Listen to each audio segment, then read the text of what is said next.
आणखी एक महत्त्वाची बातमी, पर्यावरण मंत्री पंकजा मुंडे इलेक्ट्रिक वाहनांना विधान भवनात दाखल झाल्यात। भारतीय ब्रँडचे इलेक्ट्रिक वाहन त्यांनी खरेदी केल्याची माहिती आहे असंही त्यांनी यावेळी म्हटलंय। तर पर्यावरण पूरक वाहन वापरण्याचं मंत्री पंकजा मुंडेंनी आवाहन केलंय।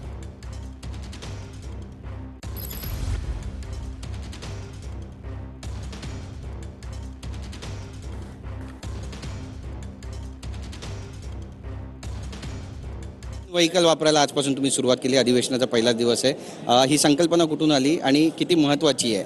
खूप दिवस झाले मला हे करायचंच होतं। आता जुन्या काही गोष्टी मला सापडत होत्या। मी माझे काही जुन्या डायऱ्याही चाळत होते आणि माझ्या लक्षात आलं की मी बऱ्याच ठिकाणी पर्यावरणाविषयी चिंता व्यक्त केली आहे। म्हणजे मला स्वप्नात देखील माहीत नव्हतं की हे मंत्रिपद मला मिळेल।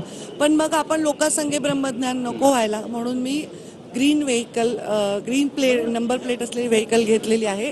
ऑर्डर केली होती शासनातर्फे आणि लॉंग डिस्टन्स रूटला जरा अवघड होतं अजून, त्यामुळे आपण शहरातल्या प्रदूषणावर मात करायची असेल तर बऱ्याच लोकांनी गो ग्रीन हे ॲक्सेप्ट केलं पाहिजे आणि मग आपण लोकांना सांगायचं आणि आपण नाही करायचं हे बरोबर नाही। त्यातल्या त्यात भारतीय ब्रँडची घेतलेली आहे। म्हणजे मला ऑप्शन होते दुसऱ्या, पण मला असं वाटलं आपण आपल्या ब्रँडला पण त्याच्यात महत्त्व द्यावं। पण बऱ्याच जण म्हणतात की डिझेल गाडी वापरली पाहिजे, पेट्रोल तर सगळ्यात बेस्ट आहे असं म्हटलं जातं। त्यात तुम्ही ग्रीन व्हेकलचा पर्याय निवडला।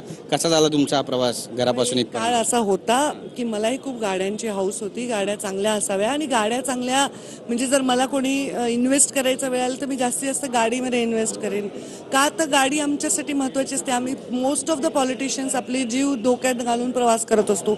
अनेक ॲक्सिडेंटमध्ये लोक दगावले। सगळ्यात दुर्दैवी म्हणजे माझ्या वडिलांचाही ॲक्सिडेंट झाला। गाडी चांगली असती तर ते वाचले असते, हे राहून राहून मला वाटतं। त्यामुळे गाडी बाबतीत कोणी काटकसर करू नये, चांगली टेक्नॉलॉजीची गाडी वापरावी हे माझं सगळ्यांना अपीलच आहे। पण जर पर्यावरण पूरक असेल तर अजून चांगलं।